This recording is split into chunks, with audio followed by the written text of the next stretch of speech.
I have to admit, I had some initial reservations about reviewing the Roottrees Are Dead. The game, by developer Robin Ward, had humble beginnings in a game jam 2 years ago, and has just had its full release on Steam. The 2023 version of the game was worked on exclusively by a different developer, Jeremy Johnston. It's still available on itch.io, and was created with the assistance of AI art. It's a can of worms which, for the sake of keeping this review on subject, I'd rather not get into. Johnston has addressed it in a devlog, linked in the description, but I think there is a fair argument that without the momentum from the original version, there mightn't be a game to review in the first place. I want to make it abundantly clear that the new version features only human-created art, but I think it would be remiss not to address the game's origins. With all that said, IndieLoupe's review of the Roottrees is based solely on the merits of Robin Ward's 2025 version. Any mentions of the original from this point on refer to the first part of the game, the Roottrees Are Dead, as opposed to the new additional section, Roottreemania. In order to limit spoilers, the footage used in this video is just a clean run from the start of the game. No fancy edits today, so feel free to minimize this video and listen on. Before I get into it, there is one more quick disclosure for me to make. Return of the Obra Dinn is bar none my most highly rated game, and the Roottrees Are Dead is constantly compared to it. I'm not sure if the game being inspired by what is likely IndieLoupe's only 5-star game helps or hinders it. The comparison may be what piqued my interest initially, but those are some massive shoes to fill.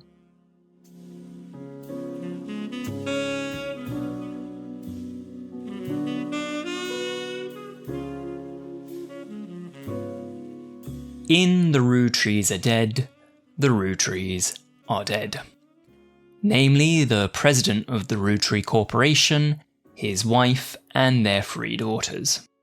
You're tasked with identifying all the remaining blood relatives of the Roottrie family, ostensibly to sort out the inheritance issues that might arise with the family's untimely demise. I started Roottrees late on a Saturday evening, with the intention of completing the introductory mystery, identifying the Roottree sisters, before calling it a night and properly exploring the game on Sunday. Once I'd completed that small tutorial, booyahing a trio of dead women did feel a little weird, I was presented with the rest of the family tree and some Rootrees of interest. What harm could it do to identify a few of those and then end the session? I'm sure you can see where this is going. The game sucked me in, and before I knew it, I'd completed the main story. The 7 to 8 hour playtime I've seen stated for this section was unfounded for me. It took just over 4 hours to fully complete the family tree, including tying up 5 optional loose ends that I hadn't addressed. I'm not quite sure why that was. I made a few half guesses that turned out to be correct, and used a hint towards the end that gave me a search term that I otherwise might have spent a good 10 minutes looking for, but I didn't feel like I was rushing or that the time saved from cutting those corners was significant.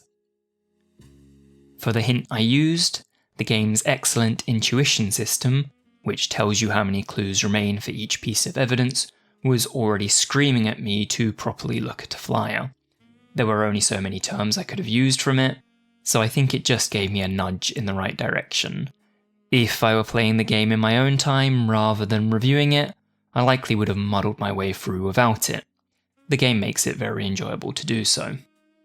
It's easy for me to say that I don't think it's as good as Obra Dinn, because, as stated earlier, in my opinion, nothing is. It's a statement I could make about literally every other game going. I understand that this is a less apples to oranges comparison than most, but I'm not sure whether any disappointment, of which there isn't a huge amount, is coming from the Rootrees being a little underwhelming, or from unrealistic expectations that it might hit the highs of my favourite game of all time. There's a few problems I could pick at with the main story. There is one piece of evidence which provides such a large wealth of information that it throws off the sleuthing to information ratio. Put simply, it doesn't feel as earned as everything else you find.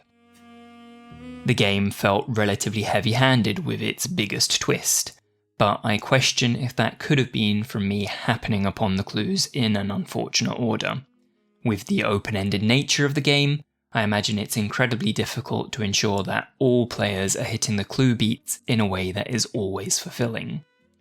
I might well have just gone down a rabbit hole that happened to give me the answers a little too soon.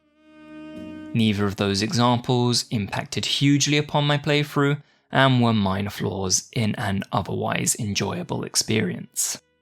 So that's The Roottrees Are Dead. It's awarded 3.5 stars by IndieLoupe.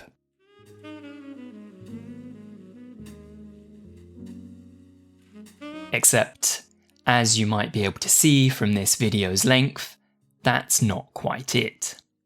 There's a little extra in this new version, Roottreemania. Perhaps I need to read the clues on the game's Steam page better, because, in my opinion, it looks like a small addendum to the Roottrees story, one that you might expect to add an hour or two to the total playtime. I can't pretend I wasn't hit with a little tingle down my spine when I loaded it up for the first time, listening to the introductory preamble from a familiar face, having the smooth jazz hit in, seeing all the new additions to my tree board. Roottreemania is an entire second act, and one which marks a noticeable increase in quality from the initial game. Don't get me wrong, the first part is great, but Roottreemania is a criminally understated masterpiece. The changes it makes from the original serve to make the player feel like they are actually sleuthing. The mechanics perhaps wouldn't work straight out of the gate, as the first part allows players to grow comfortable and familiarise themselves with the game, but there is far less hand-holding in Roottreemania. In the original story, every name you'll ever need is neatly provided on a sheet of paper right at the start. You mightn't know who they are, what they look like, where they go, but they're definitely somewhere. Not so with Roottreemania. You have to work it all out for yourself. In the original, it felt like a very high percentage of the material you found had at least one clue in it. Again, not so with Roottreemania. It allows you to dig in a completely wrong direction and dig deep. It leaves you trails of breadcrumbs that ultimately go nowhere and make the world you're searching in feel so much more real as a result. In the original, you ask yourself, why is this relevant? In Roottreemania, you ask, is this relevant at all? And without spoiling anything, the whole concept of Roottreemania, the reason you're doing it in the first place, makes a hell of a lot more sense than in the original game, at least in my mind. When filling out the family tree in the original, I found myself thinking that the vast majority of the information I was digging up would be readily available to absolutely anyone.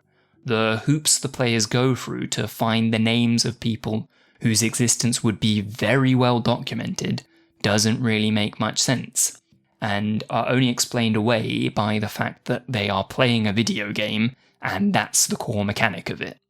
The solution in Roottreemania is elegant and introduce the mechanics to a scenario that feel much more realistic.